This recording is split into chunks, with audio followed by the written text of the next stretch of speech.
Bonjour à toutes et à tous. Quel plaisir de nous retrouver déjà beaucoup plus nombreux dans cette église ce matin. Je vous souhaite donc la bienvenue et je pense aussi à toutes les personnes qui suivent ce culte sur YouTube. Je leur souhaite également leur bonjour. Soyez les bienvenus dans cette église. Que chacun se sente accueilli et reçu maintenant comme Dieu nous accueille, c'est-à-dire tel que nous sommes en ce moment même. Et donc, que la grâce, la miséricorde et la paix soient avec vous de la part de Dieu le Père et de la part de Jésus-Christ, le Fils du Père, dans la vérité et dans l'amour.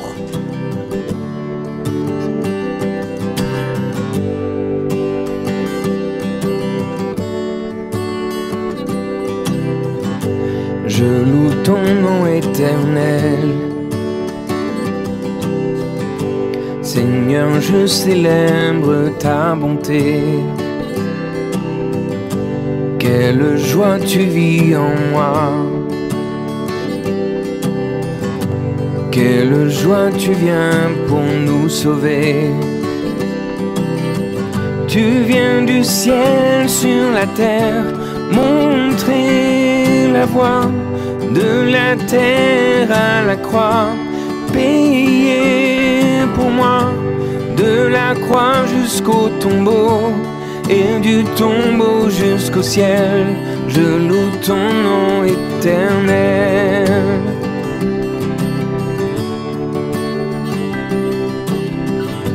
Je loue ton nom éternel. Seigneur, je célèbre ta bonté. Quelle joie tu vis en moi. Quelle joie tu viens pour nous sauver. Tu viens du ciel sur la terre, montrer la voie de la terre à la croix, payer pour moi, de la croix jusqu'au tombeau, et du tombeau jusqu'au ciel, je loue ton nom éternel. Tu viens du ciel sur la terre, montrer la voie de la terre à la croix, payer pour moi, de la croix jusqu'au tombeau, et du tombeau jusqu'au ciel, je loue ton nom éternel.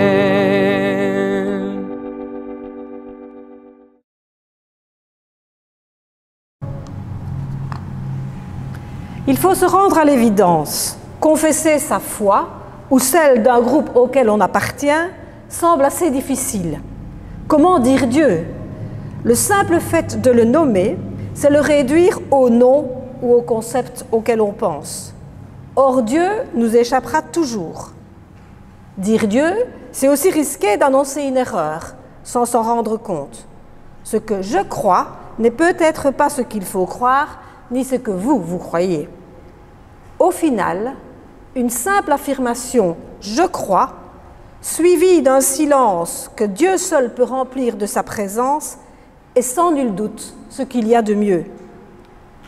Cette présence ineffable nous transporte, nous recrée, fait de nous des êtres nouveaux.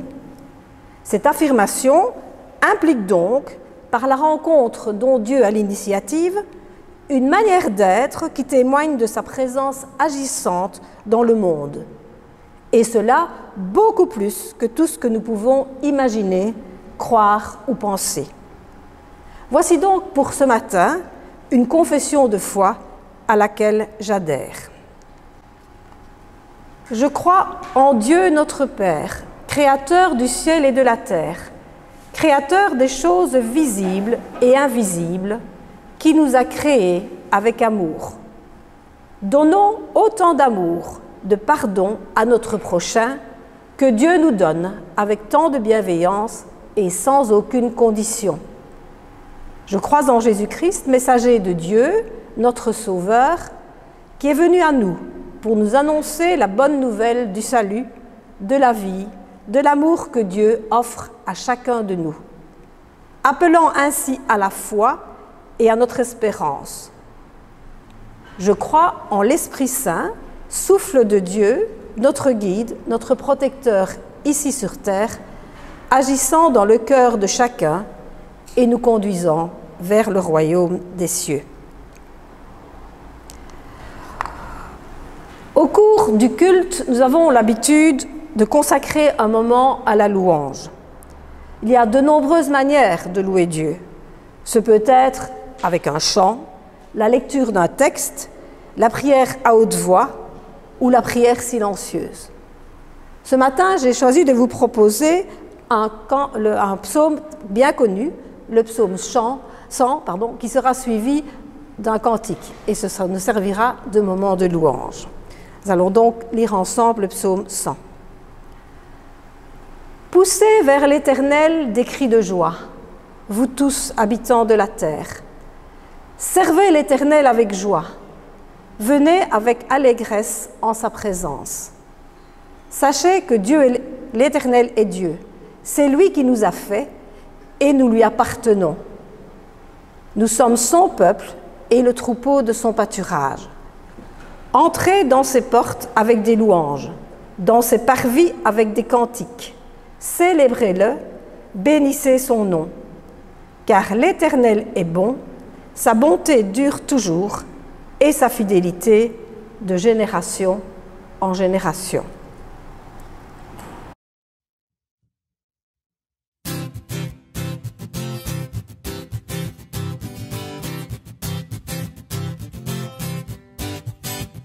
Ne restez pas là à regarder le ciel, que l'amour de Dieu par vous se révèle. Ne restez pas là à regarder le ciel, que l'amour de Dieu par vous se révèle. Il y a un temps pour louer et un temps pour servir. Pourquoi rester figé à regarder le ciel? Il y a un temps pour chanter et un temps pour partir. Se lever, écouter un appel. Ne restez pas là à regarder le ciel, que l'amour de Dieu par vous se révèle. Ne restez pas là à regarder le ciel, que l'amour de Dieu par vous se révèle. Il y a un temps pour prier et un temps pour agir, partager, éprouver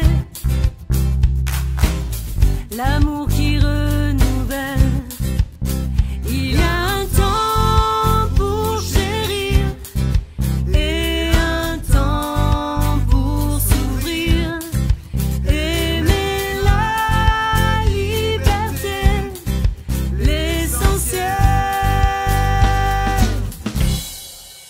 Ne restez pas là à regarder le ciel, que l'amour de Dieu par vous se révèle.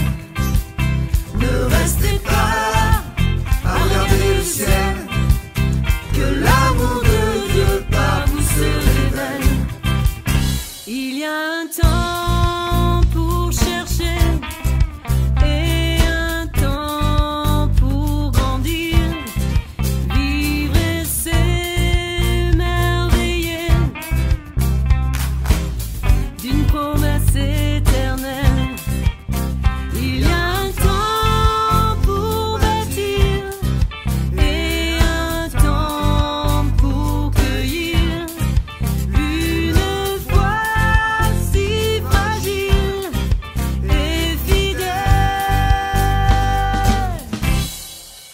Ne restez pas là à regarder le ciel, que l'amour de Dieu par vous se révèle. Ne restez pas là à regarder le ciel, que l'amour de Dieu par vous se révèle. Ne restez pas là à regarder le ciel, que l'amour de Dieu par vous se révèle. Ne restez pas là à regarder le ciel, que l'amour de Dieu par vous se révèle.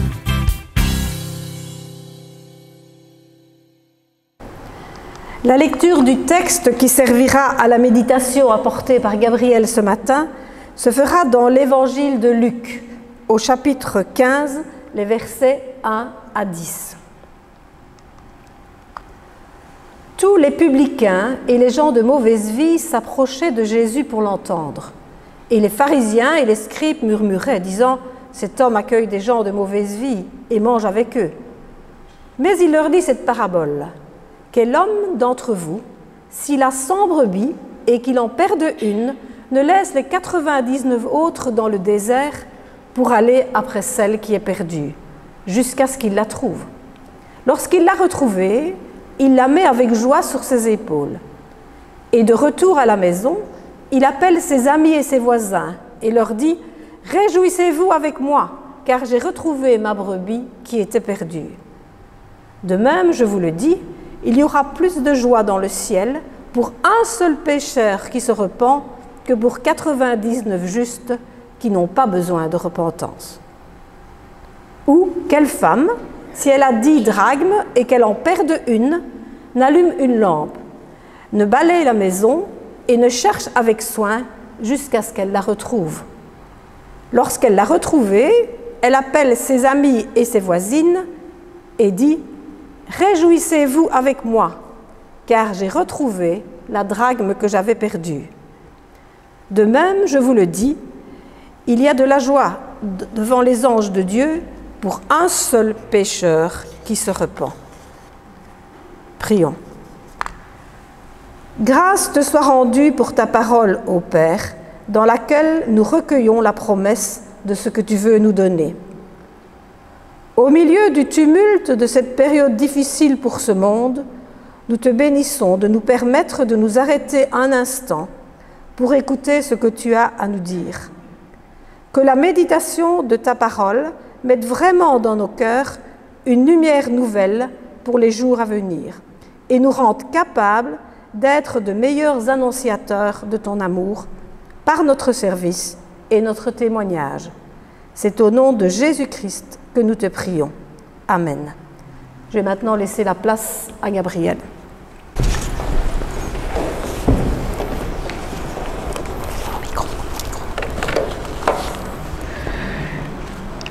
Je suis très heureuse d'être avec vous ce matin, très heureuse de vous retrouver après tous ces mois et je dis merci Seigneur, merci d'être là. Aujourd'hui, donc l'extrait sur lequel je vais appuyer ma méditation, elle nous parle de 2 paraboles et elle est même suivie d'une 3e, celle qu'on appelle habituellement la parabole du fils prodigue.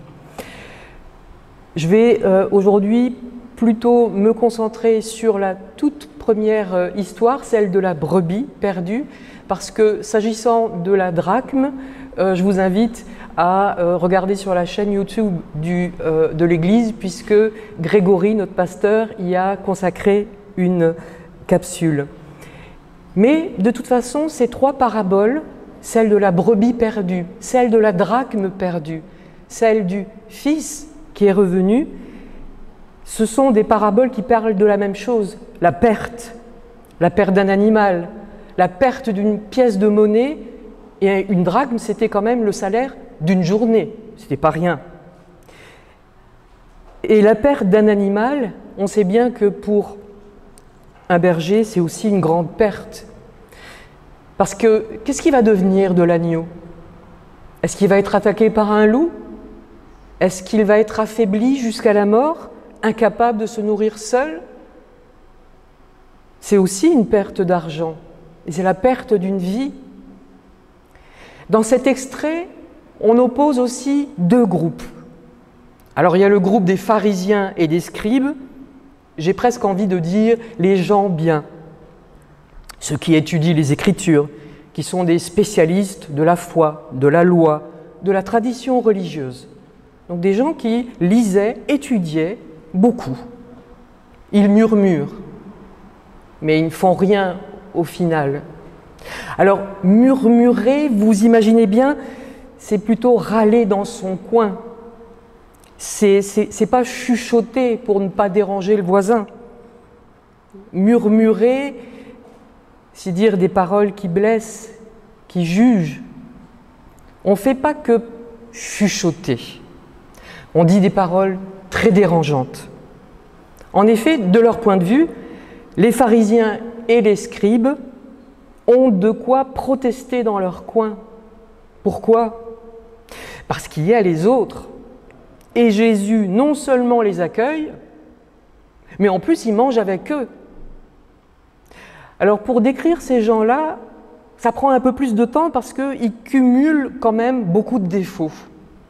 Alors les publicains sont des gens impopulaires. D'abord parce que leur fonction c'est de collecter les impôts. Donc déjà à l'époque, ils étaient impopulaires pour ça. À l'époque, pour les Juifs aussi, ces collecteurs d'impôts, ils travaillaient pour les Romains, donc pour l'occupant. On se demandait toujours s'ils étaient honnêtes. On les suspectait d'extorquer de l'argent pour s'en mettre dans les poches, en douce, d'en demander plus qu'il ne fallait. Et puis, même si tout ça n'était pas vrai, murmurer, ça fait toujours courir un bruit. Comme sur Facebook, on répand des critiques, on répand ses rancœurs vis-à-vis d'une profession qu'on n'aime pas. Donc les publicains et les gens de mauvaise vie. Alors après les défauts, on va dire politiques, sont évoqués les défauts personnels. C'est quoi la mauvaise vie? Alors ça m'a fait penser à un détail personnel, puisqu'il y a quelques semaines, pour compléter mon dossier de candidature de ministère pastoral, j'ai dû produire un certificat de bonne vie et mœurs. Et c'est l'administration communale qui me l'a rédigé sans me rencontrer. Et je vous rassure, vous avez devant vous une personne qui a de bonnes mœurs et une bonne vie, selon l'administration communale qui ne m'a point rencontré. C'est vrai, j'ai pas tué, j'ai pas volé, j'ai rien fait de grave avec ma voiture. En y réfléchissant bien, si, il y a 30 ans, j'ai brûlé un feu rouge. J'ai pas été condamnée. Parce que le vrai intitulé de ce document, en fait, c'est comme en France, c'est un extrait de casier judiciaire. Donc le mien est vierge. C'est un bout de papier qui est sans valeur, finalement, quand on n'a pas été condamné par la justice de son pays. Ça veut dire qu'on peut être un personnage tout à fait imbuvable et méchant, on aura ce certificat de bonne vie et mœurs par son administration communale. Je me dis qu'aujourd'hui, on a 1000 exemples de mauvaise vie qu'on attribue aux autres et qui surtout ne sont pas condamnables par la loi. Être imbuvable, c'est pas condamné par la loi. Je nous laisse réfléchir 5 secondes dans notre tête à tous les moments où nous avons jugé notre prochain, notre lointain aussi. 5 secondes parce que en fait, on a tout de suite plein d'idées, moi aussi. Surtout des exemples qui ne nous concernent pas, qui ne nous regardent pas, car quand ces exemples doivent être mis sur la table, autour de la table, justement, il n'y a que 2 places, celle du pécheur, celle du Seigneur. Quand Jésus parle à la femme adultère, il est seul avec elle. La conversation de Jésus et de la femme adultère ne les concerne que 2. Il n'y a pas besoin de public. Le public, franchement, il servirait à quoi? Et puis quand on regarde de près le texte de l'évangile de Luc, qui s'approche de Jésus? Les publicains, les gens de mauvaise vie, Des gens qui sentent quand même imperceptiblement que, bon, il y a peut-être quelque chose qui cloche dans leur vie. Et puis surtout, il ne faut pas oublier le formidable appel de Jésus à Matthieu, publicain, donc collecteur d'impôts. J'ai envie de dire le publicain de compétition, lui. C'est dans Marc, chapitre 2, 14. Jésus appelle Matthieu Lévi pour faire partie des 12 et il lui dit, en passant, il vit Lévi, fils d'Alphée, assis au bureau des péages. Il lui dit, « Suis-moi, Lévi. » Lévi se leva et le suivit. Et les pharisiens et les scribes ronchonnent dans leur coin, mais ne s'approchent pas de Jésus. Qu'est-ce qui ne leur va pas?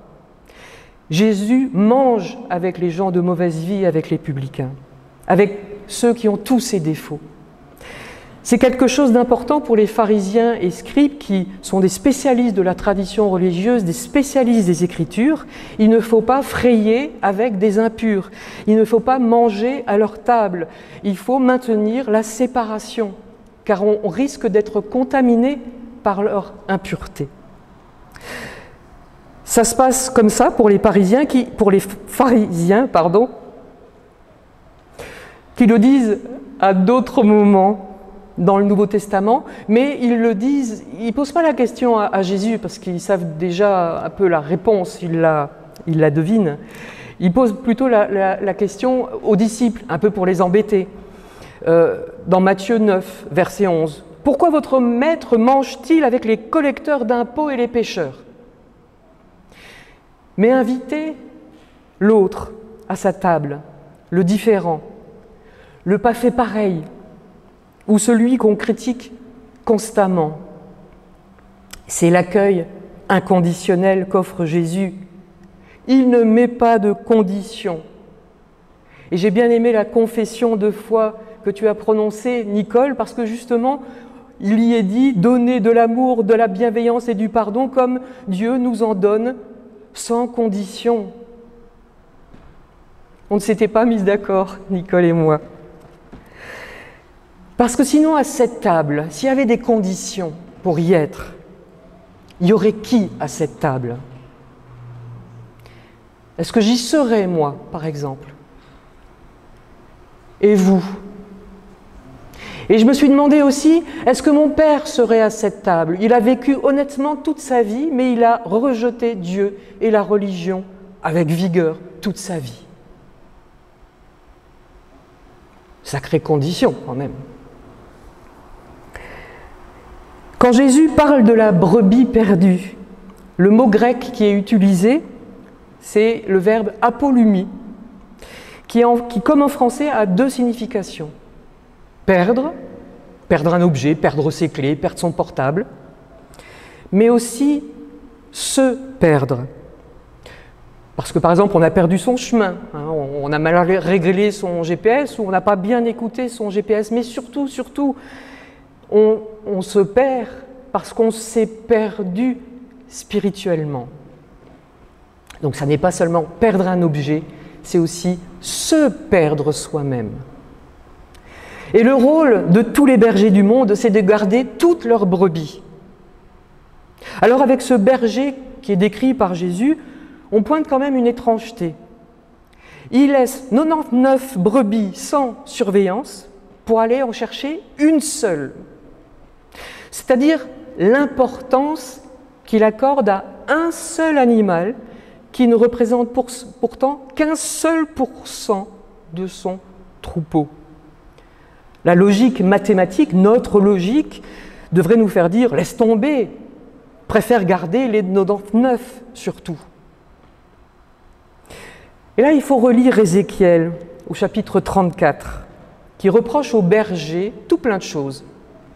Il leur fait beaucoup de reproches, il passe un sale moment avec ce qu'il leur reproche. Il fait la liste, Ézéchiel, il fait la liste des choses mal faites par ces bergers.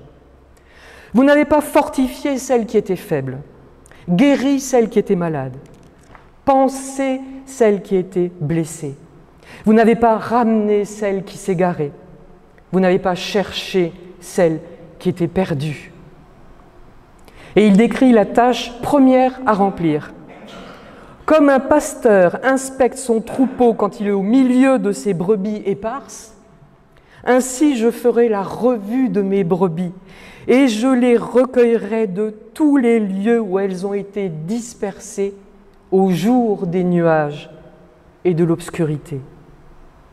Retenons cette expression qui décrit les brebis perdues au jour des nuages et de l'obscurité.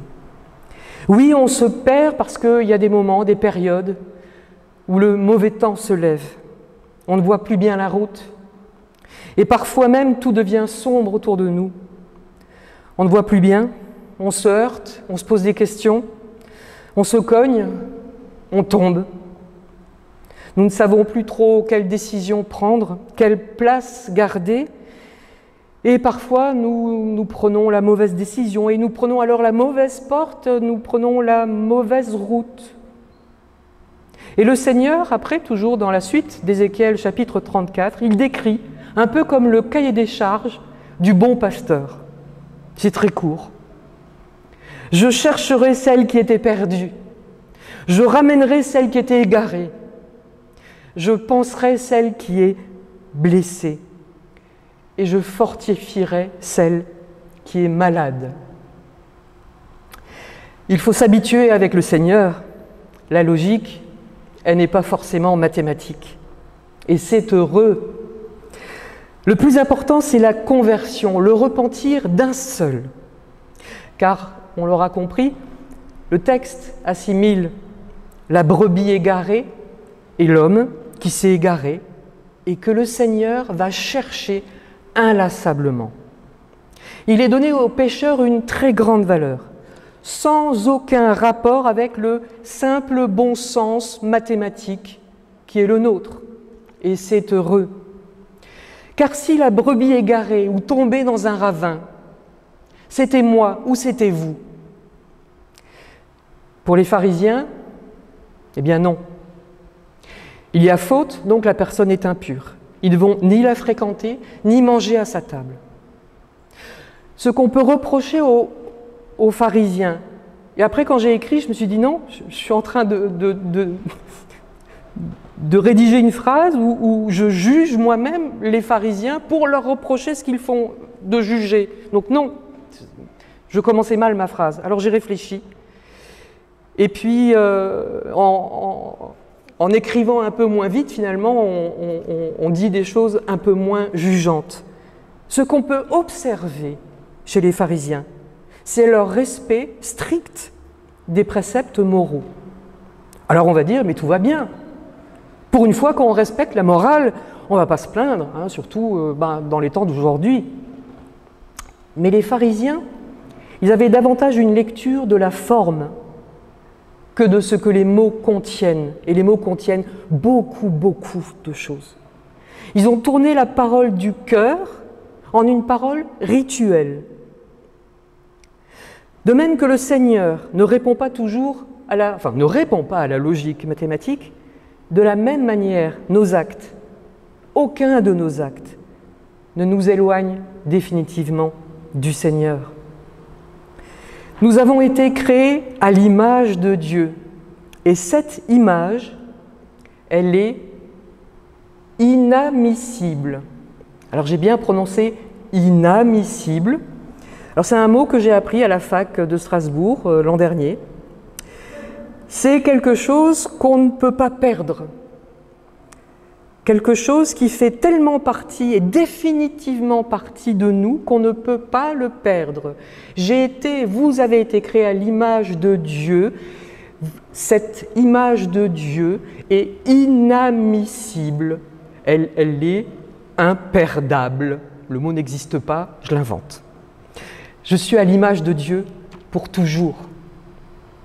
Mais il m'arrive de me perdre, de tomber, ou de me faire tomber de très haut. C'est ce que reconnaissait le prophète Ézéchiel, que j'ai cité tout à l'heure dans le chapitre 34, dans ces moments, oui, au jour des nuages et de l'obscurité, où nous vacillons, c'est trop dur, nous n'y arrivons pas. Alors il s'agit de revenir. Le Seigneur m'aide et je m'en rends compte, je me suis perdu. Parce que le mot grec Comme le mot hébreu, qu'on traduit facilement par conversion ou repentance, il a un petit peu plus de nuances. Un mot, il contient beaucoup de choses. Un seul pécheur qui se répand, le verbe en grec, c'est métanoéo. Ce verbe-là, il a plusieurs significations approchantes, mais c'est important de les connaître. Ça veut dire changer son esprit. Ça veut dire aussi se repentir. Ça veut dire changer d'avis. Ça veut dire regretter. Ça veut dire revenir, s'amender de bon cœur. Et quand on regarde l'étymologie de ce verbe, métanoéo, méta, ça veut dire après, noéo, c'est le verbe noen, comprendre, après comprendre. Je reviens, je me convertis, je me repens, après avoir compris une parole, une aide, une main tendue, le Seigneur qui me cherche. Autre chose qui est important à propos de ce verbe métanoéo en grec, ça paraît peut-être un petit peu technique, mais quand on s'y attache, on trouve plein d'autres significations et des trucs en plus qui nous donnent des explications supplémentaires. Le verbe, il est conjugué au participe présent, en train de se convertir, en train de revenir. Ça veut dire que ce n'est pas quelque chose d'accompli, de terminé, de fini, c'est fait, voilà, je suis revenu, je me suis repenti. Non. Ça se travaille, ça se vit au présent, et ça prend du temps, et ça dure. Alors je vais vous embêter avec un petit peu d'hébreu, parce qu'il y a à peu près la même signification, et le mot c'est teshuva, qui est construit avec la racine chouv, et chouv en hébreu ça veut dire revenir. Et ce qui est intéressant, c'est que donc teshuva, ça fait partie des 613 commandements qu'on trouve, selon la tradition rabbinique, dans la Torah. Chaque fois que dans la Torah, il est écrit « tu ne seras pas » ou « tu feras » ou « tu ne seras pas rancunier » ou « tu accueilleras l'étranger », tout ça, ce sont des commandements, il y en a 613. La tradition rabbinique les a comptés, il y en a 613. Parmi ces 613, il y a faire la teshuva, revenir. Et une fois que le Seigneur m'aura descendu de ses épaules parce qu'il m'a fait revenir et que j'étais fatigué, que j'étais peut-être blessé et trop perdu pour marcher toute seule, donc il m'a mise sur ses épaules et qu'il m'a remise délicatement sur la terre, ben j'aurai encore du travail à faire, j'aurai encore la teshuva à respecter. Donc, le repentir, la conversion, c'est le retour. Je change d'avis, j'ai réfléchi, mon esprit a évolué, mon cœur a fait comme une révolution en lui-même. Il ne voulait pas, il ne voulait plus, et puis il revient, comme Jonas, qui part d'abord dans le sens opposé à Ninive. Non, je n'irai pas à Ninive. Et quand il en revient, enfin du sens opposé, il prie le Seigneur, conscient de n'avoir jamais été abandonné. Et puis Paul, qui doit tomber sur le chemin de Damas pour que ça lui remette les idées en place, dans Acte 9, comme il était en chemin et qu'il approchait de Damas, tout à coup, une lumière venue du ciel resplendit autour de lui, il tomba par terre et il entendit une voix qui lui disait « Saul, Saul, pourquoi me persécutes-tu » Pour finir, je nous souhaite, si nous sommes perdus, ou si nous nous sommes perdus, d'être retrouvés par le Seigneur qui nous aura toujours cherchés, jusqu'au fond des ravins les plus escarpés, même penchés au-dessus d'un pont, ou presque noyés dans la pire tempête, ou sans plus aucune force assis par terre. Quelle tendresse surtout, quelle bénédiction d'être retrouvés sauvés. Et que le Seigneur nous porte sur ses épaules, nous qui sommes parfois si fatigués. Un peu comme une maman qui relève l'enfant qui est tombé, qui s'est écorché, pour qu'il reprenne le cours normal de sa vie. Je vous laisse avec cette belle image de l'artiste Bernadette Lopez. Je me sers souvent de ses œuvres dans mes résidences. C'est une artiste et une théologienne. Et elle nous dessine un Jésus qui nous tient affectueusement sur ses épaules. Enfin, nous ne craignons plus rien. Nous sommes revenus vers lui.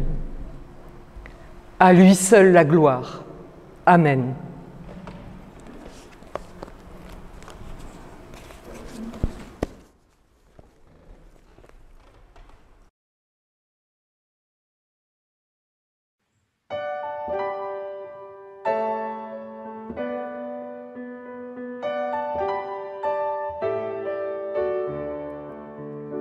Que ton nom soit distingué des autres, que ton nom soit sanctifié, mis à part dans ma vie, respecté quand je prie, que ton nom soit lumière dans ma nuit. Alléluia.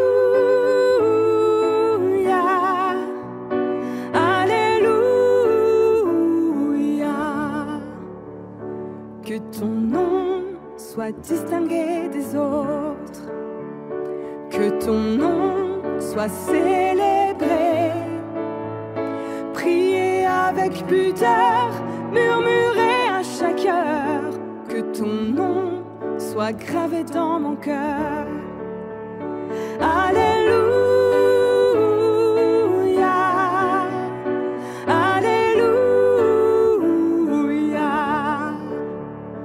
Que ton nom soit distingué des autres, que ton nom soit partagé, révélé aux petits, incarné dans nos vies, que ton nom soit signe de l'Esprit. Alléluia.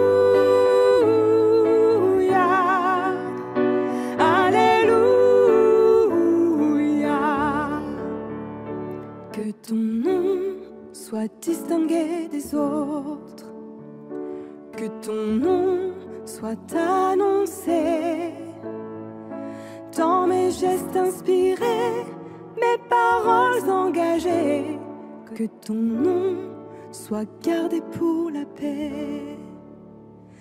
Alléluia.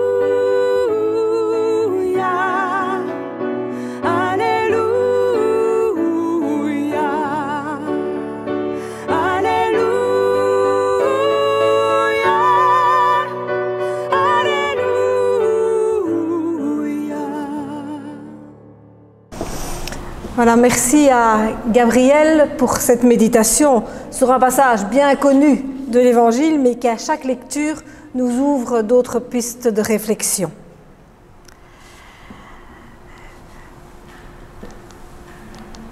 Notre offrande est aussi une manière de louer Dieu et de veiller évidemment à la santé matérielle et à la vie matérielle de notre communauté. On vous dit souvent qu'il y a deux moyens disponibles, soit un ordre permanent, ce qui est le plus facile pour notre trésorier, ou soit un versement sur le compte de l'Église.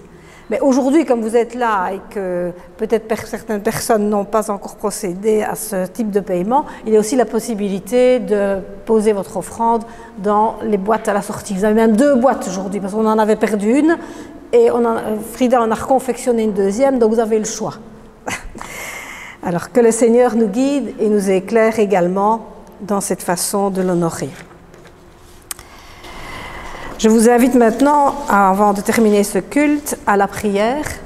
C'est une prière de Gérard Dutheil. Je vais vous la lire. Tendresse, plaisir, liberté, confiance ne se referment en des certitudes figées, mais qu'ils soient source d'une quête toujours inachevée.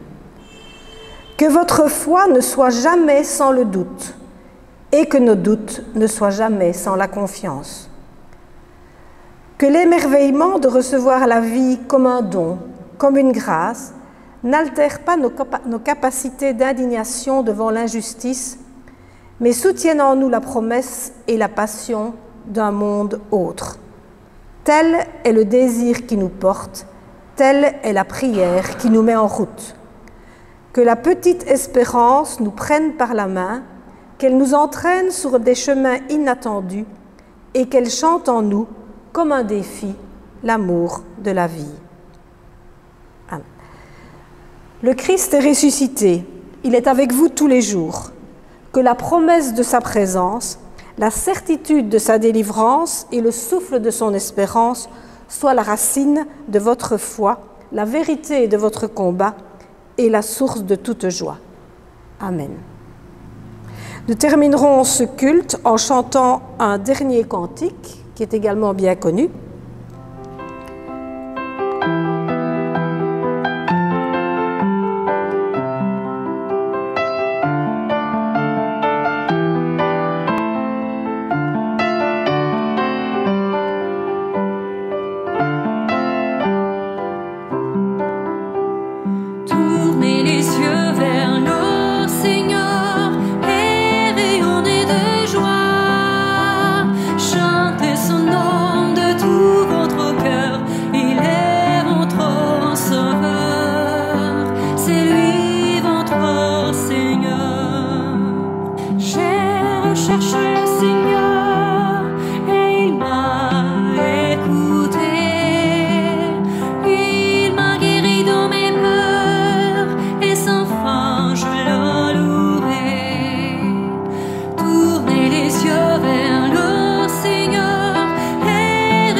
Voilà, je vous souhaite à tous une bonne semaine.